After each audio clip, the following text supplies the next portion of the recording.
This is the Pilot Waves Podcast. My name is Alex Vidalis. The Pilot Waves Podcast, every single episode, brings to you the stories, the trials, the tribulations, the victories, the losses of our artistic community. We attempt to bring these stories to you because we believe that they will further embed us with their success, and we will go out and see them more often, and we will enjoy their art that much more. This particular episode is dedicated to that band you heard just now, the Electric Grandmother, with Dinosaurs, based on the, I'm using air quotes, based on the hit TV show Dinosaurs.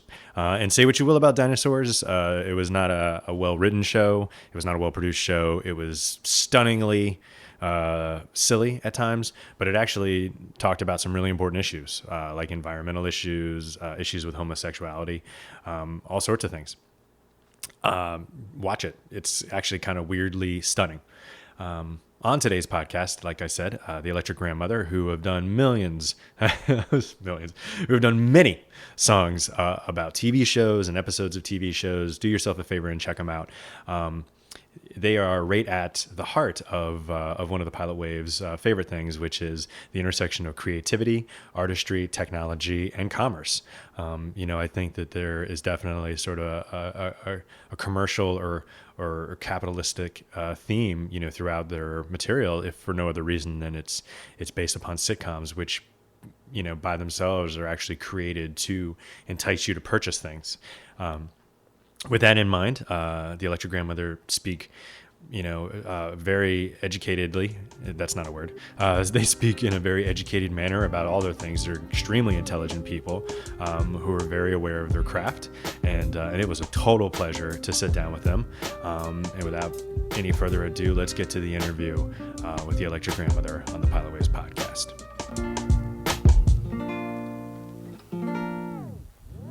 It's just like one level below G.G. Allen, and Wait, is it above or below? Well. G.G. Allen's a little more scarier. Okay, so yeah, it depends on the scale, I guess. Yeah, I think like the Mentors, like I don't think that they were as deranged. They're deranged, but just a little notch below. Like didn't eat their shit on stage, but I don't know how he got into this. So. Talking about G.G. Allen. And I was going to say, this isn't the first, second, or third time that G.G. Allen has come up, but somehow it always ends up coming up on the Pilot Waves podcast, which is what you're listening to. And incidentally, this is the Electric Grandmother. Would you lean in and introduce yourselves, please? Yes. My name is Pete Faust from the Electric Grandmother. And I'm Mary Alice Hamnet from the Electric Grandmother. Wonderful. And thanks for joining me. You're welcome. Thanks for having us. Would you please tell us the next show that you have coming up? Next show I have coming up is Sunday, May 11th in Arlington, Virginia at the Galaxy Hut with our good friends CatScan, a DC/Arlington, Virginia band.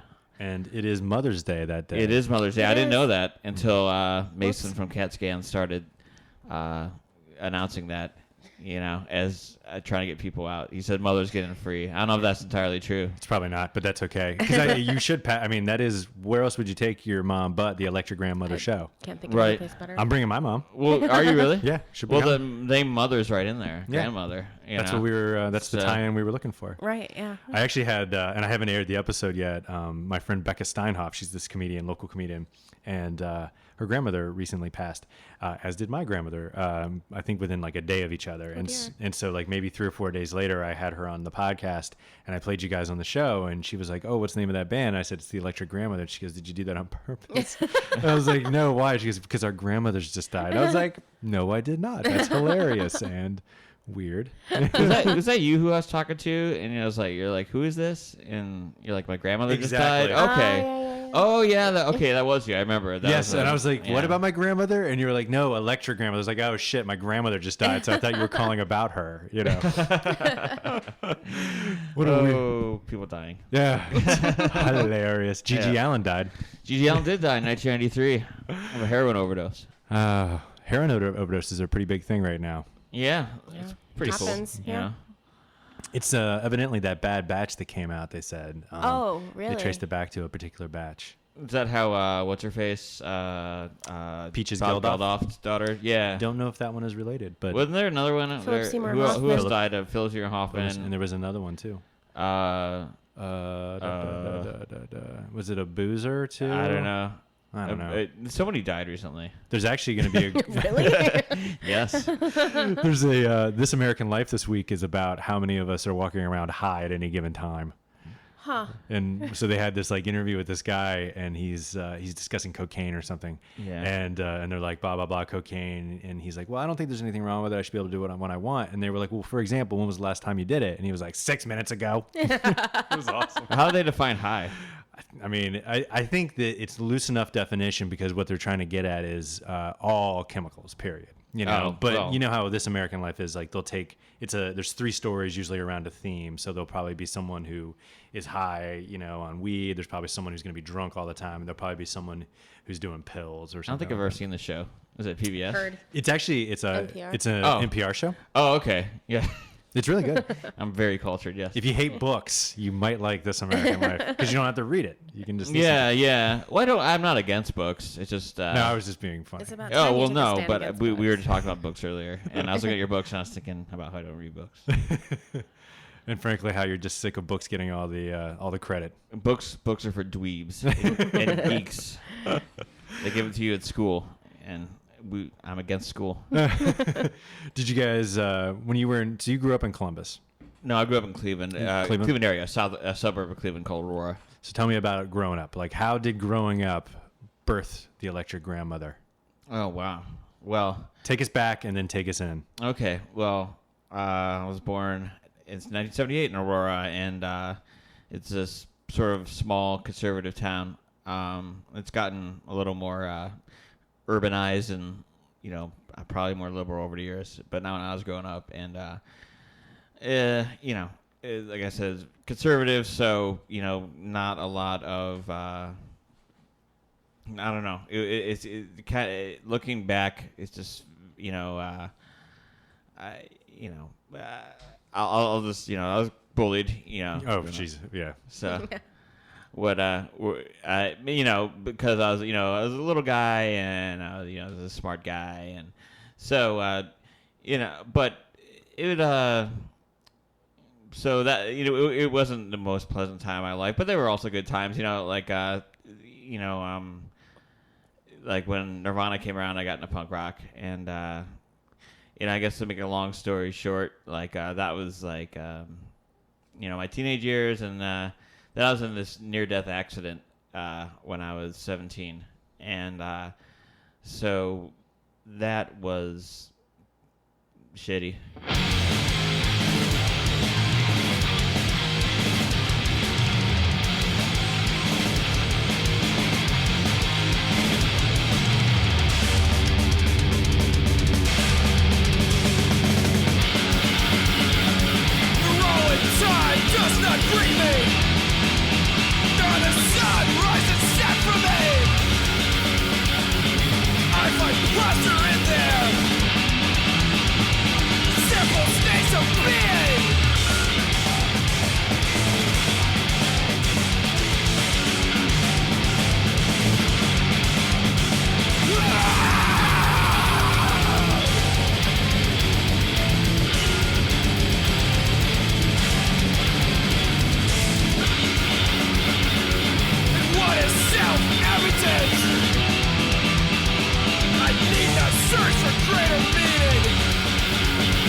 That was Drugs of Faith with Age of Reason. The Drugs of Faith are playing at The Pinch on May 18th. That's coming up very, very soon. May 18th, The Pinch, Drugs of Faith. Drugs of Faith are also playing... Why did I repeat that? It's Drugs of Faith are also playing the Charm City Art Space on June 7th. The band that you are listening to an interview with on today's episode, The Electric Grandmother, they are playing Galaxy Hut May 11th. That is this Sunday, May 11th, Mother's Day. And they are also playing the Velvet Lounge on June the 6th.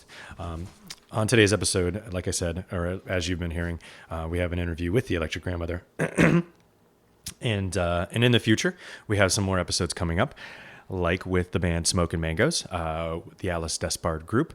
And we also have an interview, and I should have said it when we were coming out of the song. That probably would have been a little bit more professional, but it is what it is. Richard Johnson of Drugs of Faith, the band that you just heard. There's an interview with them available on our SoundCloud page.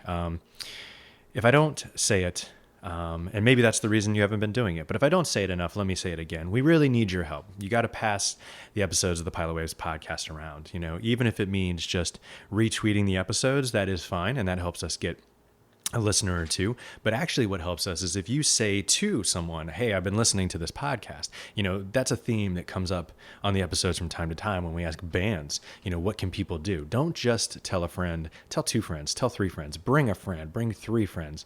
That's what the podcast needs. And, you know, honestly, if this podcast isn't driven by you and your desires, then tell us what we can do to make it so. You know, the DC area interests us greatly, the DMV area, of course. If there are different bands that you want us to be focusing on, we want to know about that. Or if there are different, you know, scenes that you think we're, you know, not hitting on correctly, we want to hear that too. If we're not asking the right questions, tell us the questions you want to ask. Ultimately, if you don't think the show is worthy of telling someone that you're a fan of, then tell us what we can do to get to that status.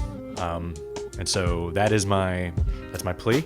And without any further ado, let's continue on with the next part of the interview with the Electric Grandmother.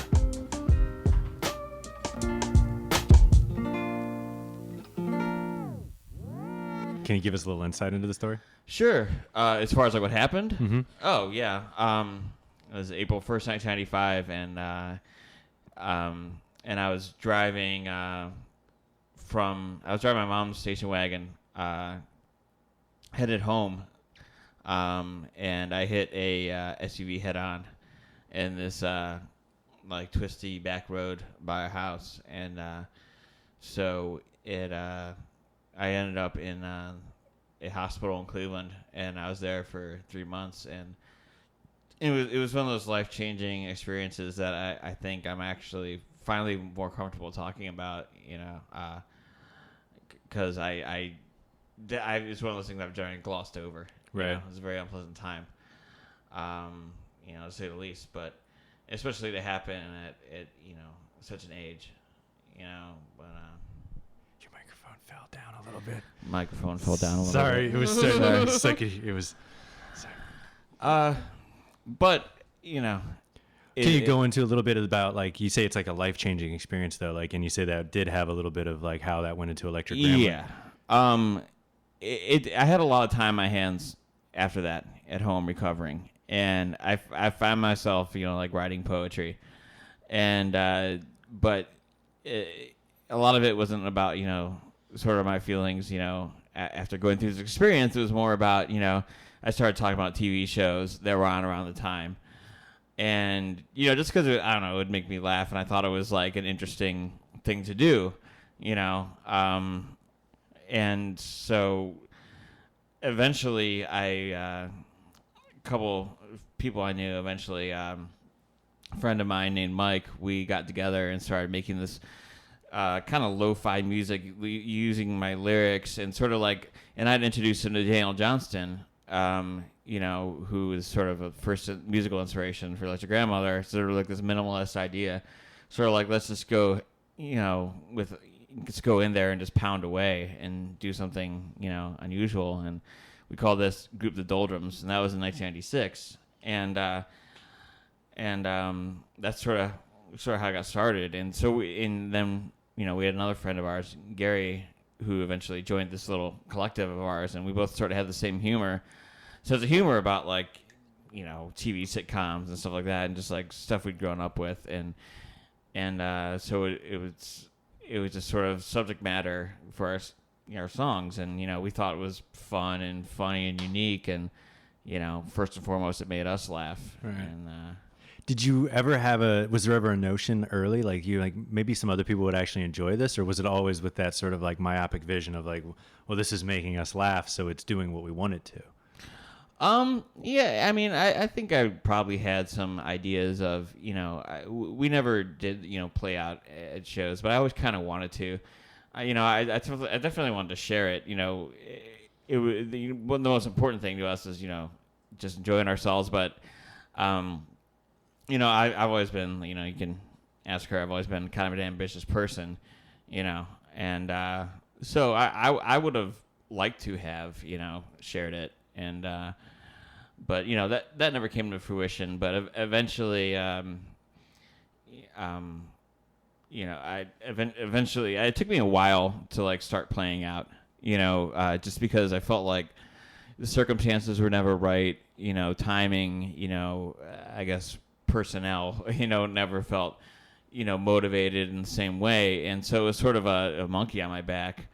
To like find the first time I got on stage was to sing a Misfits cover with this band. Which one? Astro Zombies. Mm-hmm. And I was like 19 by then, and I think it was 19. And but the first time I got on stage with a full band, I was like 24, and that was at this punk band I was in Columbus called Up Chuck Berry. And that's an awesome name. So yeah, but thank you. And so it was just, and I was glad I was able to do that. We only played a couple shows. We put out a CDR, but I was glad I was able to do that because, again, it was just like finally I'd gotten to the point where I just wanted to do that. I wanted to perform. And so then, but 2 years later, then, Electric Grandmother moved from a bedroom project, to a project that's, out and about.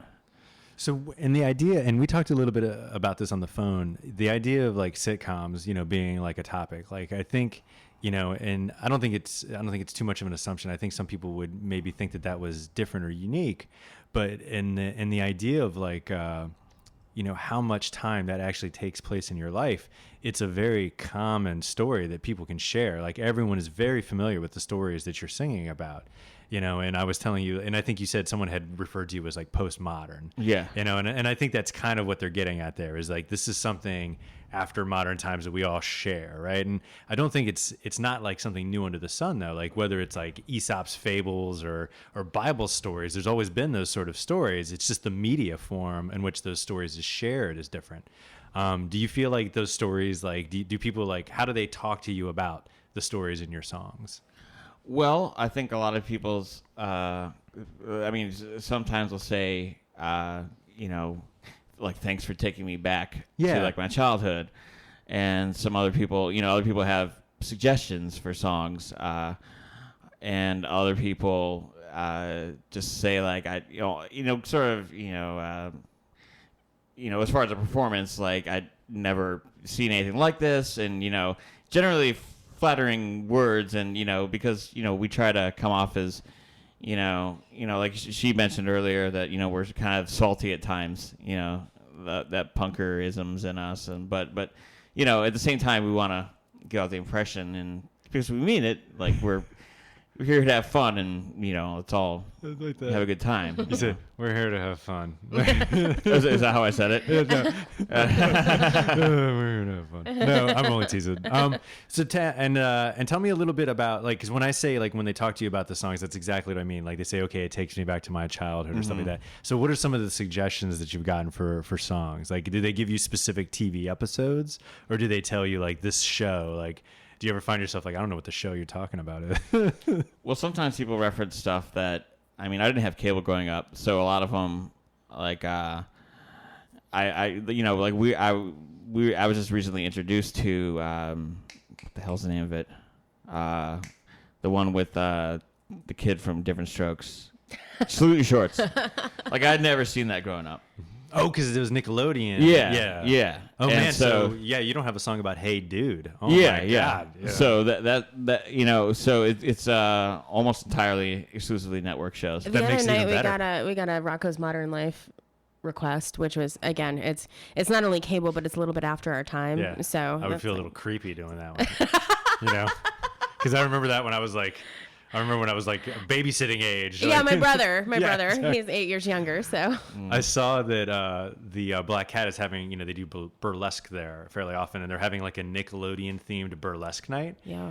I think that might be. I'm not a prude, but I don't know think if I that, want to see that. that might be over the line, right? I'm so curious.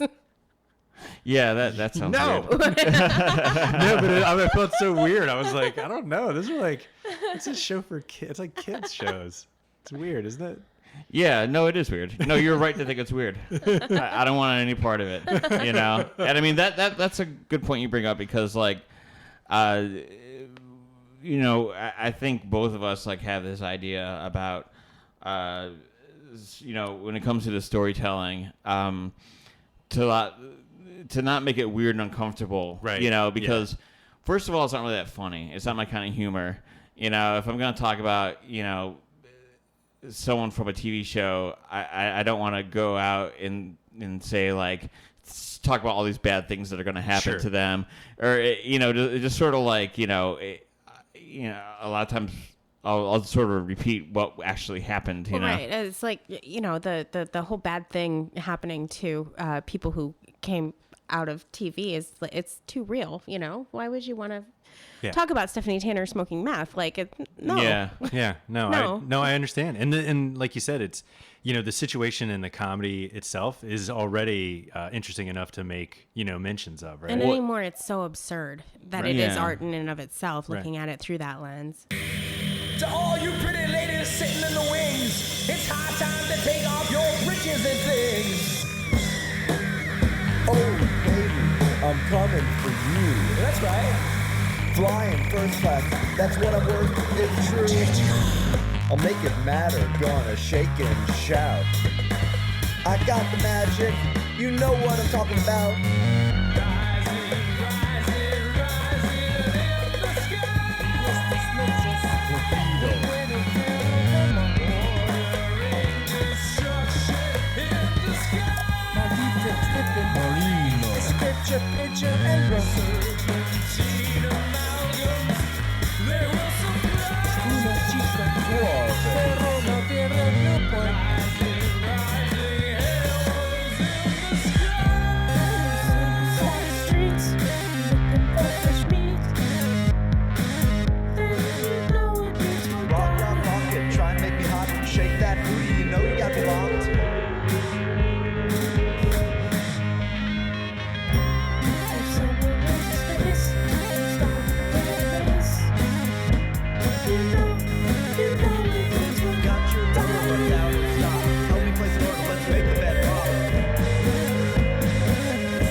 touch all your fucking parts that are good and joyous. You know about it. I can bet you could touch all the parts. The toe, the pinky, every bit of nail. Make some macaroni and cheese and spray that shit all over your bad self. All over your bad self, indeed. This is the Pilot Waves podcast. That was the Taliban with Cosmic Attitude. The Taliban are on the Electric Cowbell record label, which is owned by and run in a spectacular fashion by the DMV's own Jim Thompson. If you're interested in Jim Thompson, you should check out the podcast that we have available with him. It's a wonderful interview. I think it's one of our better ones.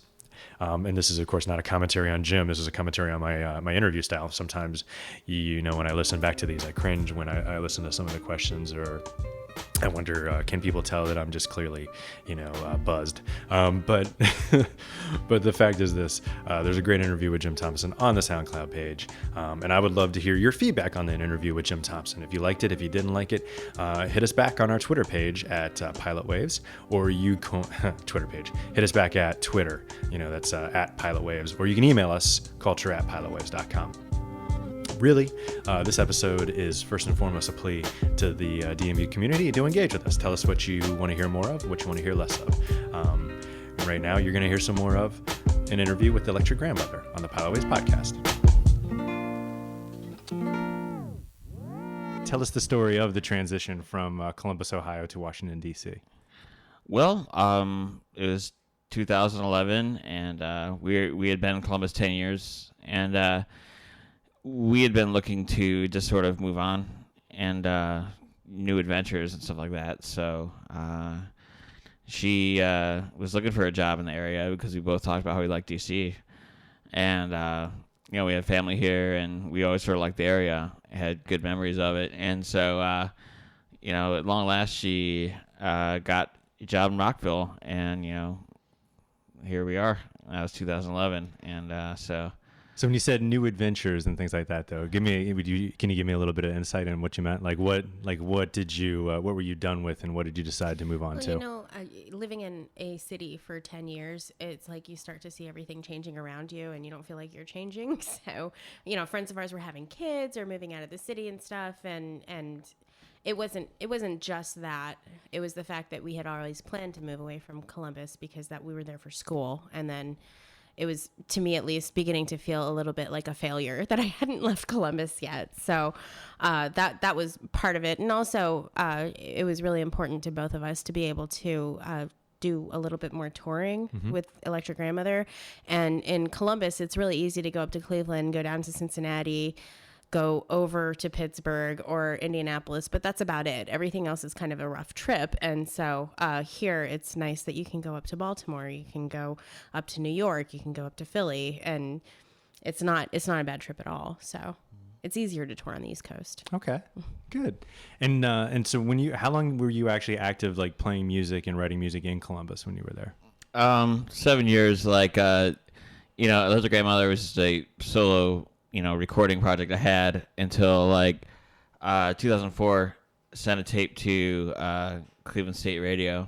My friend was telling me about this cassette, thing they were having. So I was like, okay, and they loved it. And so then they're like, just these few songs I sent, and they're like, we want you guys to, come headline a show, and in Cleveland. And we were just like, we don't have a show, but we were like, that didn't stop us. So we threw something together.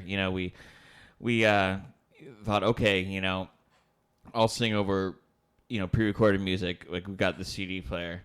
And then we had these good friends in the Cleveland area who they stopped playing in a band, but we're still working at their label, Infinite Number of Sounds, who had this show, multimedia show. So we sort of drew inspiration from that. We're like, okay, let's do that, bought a slide projector that you had to manually turn by hand because it was broken. So she did that, and then so we were talking about what else we could do. So, we raided Spencer's Gifts basically, and had a bubble machine and one of those little lights that they get for at-home raves where it circles around lots of colors, and we went through a few incarnations of those. Yeah, and so then.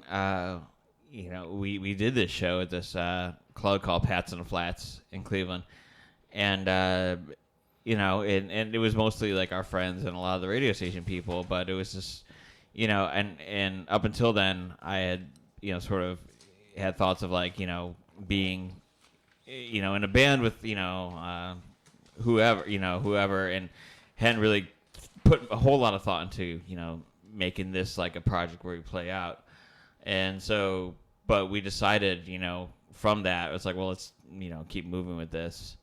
And, we did. And so, we're fortunate enough to, enjoy a, cult following eventually in Columbus and, in other areas too. But that's what I was going to ask you. So did you develop sort of like when you say a following, like did you sell out shows? Did you pack them in? Like just give me an idea when you say a following. Well, we didn't sell out, shows or anything, but we, a very loyal, dedicated group. We would play this place. It was our favorite place. We lived right near it, called the Treehouse, and and we got to the point where we would play Saturday nights, and it would be generally pretty full. Right. We actually, her birthday party, we set a record for attendance. A lot of it was due to some of the other bands that were on the bill. What was that, 07? Yeah, Yeah. 07. How many people? Maybe like 400 plus, like in house. It's insane. And that night paid for like this new recording software I got. It was great, and that's still a standing record at that club. The Treehouse. The Treehouse. There's a Treehouse lounge here. Yes. Yes, there is. That's funny. And I've told everyone, back in Columbus about it, and they're very intrigued. Yeah. So you took that success, you packaged it up, and you brought it here into Washington, D.C. Did you actually, since you had bands that were fans of you, I imagine from the music too, right? They weren't just friends of yours? Yeah, we had friends that would come out to shows, and then we made fans/friends. Yeah, is that normal? I don't know if that's normal or not. Like most of anybody who has liked our music, we've become friends with, and our friends don't get away with not liking our music. So it's there's no differentiation. It's just friends.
The Art of Avoiding on the Pilot Ways podcast. I haven't played any Rabid Flash Mob for a while because they haven't had any dates coming up, and so I wanted to wait. And of course, this is the announcement on this show. I think it's already been announced on Facebook, so that means everybody knows.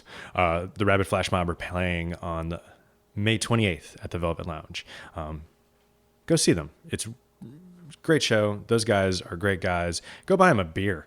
And like I said earlier, bring a friend, bring 2 friends, bring 3 friends, and buy lots of alcohol. That will help them get other shows. They also have a show coming up on Greevies, but I don't have that one written down, so you're going to have to look it up yourself. If that's on your end of town, go have at it. Just make sure that you sometimes I make the joke. It's an awful joke. I know, no disrespect. Greevies is a good operation, and they work really hard. And if I've ever said anything bad about them in the past, I apologize. It's just rude. Let's get on with the rest of this interview. Or actually, no. I believe this interview is over for this episode. If you want to hear more about the Electric Grandmother, you're going to have to wait until the next episode, which I'm going to release tomorrow. The Electric Grandmother, if I may repeat myself, are going to be playing the Velvet Lounge on June 6th, and they're going to be playing the Galaxy Hut on Mother's Day. That is Sunday, May 11th. That's the Sunday coming up. So the rumor is that someone made up a rumor that moms get him for free. So you should go to the Galaxy Hut and see Electric Grandmother. On the next episode of the Pilot Ways podcast, like I said, you're going to hear some additional thoughts from the Electric Grandmother. And then there's another episode after that from them. So I hope that you're enjoying it so far. And then later on, we have some episodes with the band Nice Breeze. We have an interview coming up with Golden Looks. And another interview that I'm really excited about, Ben Klassen of Dirt Farm, a syndicated comic that's available. It used to be available in the City Paper, and now it's not. I think you can get it on the online version. Thanks so much for joining us on the Pilot Wave podcast. Again, please hit us back with feedback, questions, thoughts. This podcast is specifically about the intersections of technology, artistry, creativity, and all the things that are needed to be successful in those worlds. The DMV is a very hard area to do any kind of profession, and specifically very difficult to be an artist and make it as an artist and use your art to sustain you.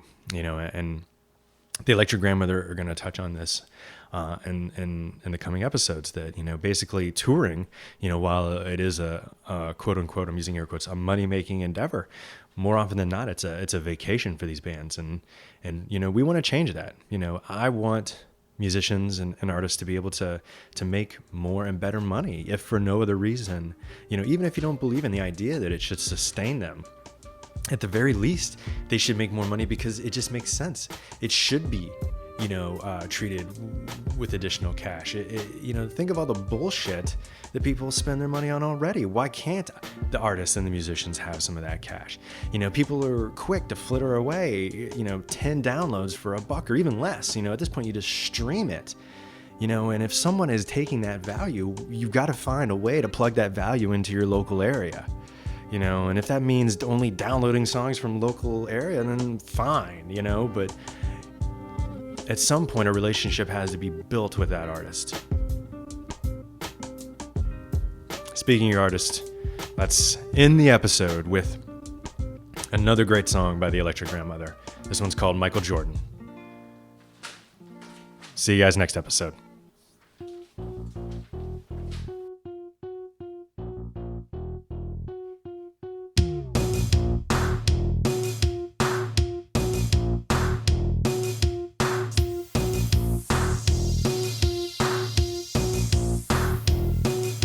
I saw a movie called Space Jam. I didn't know a person could move like that.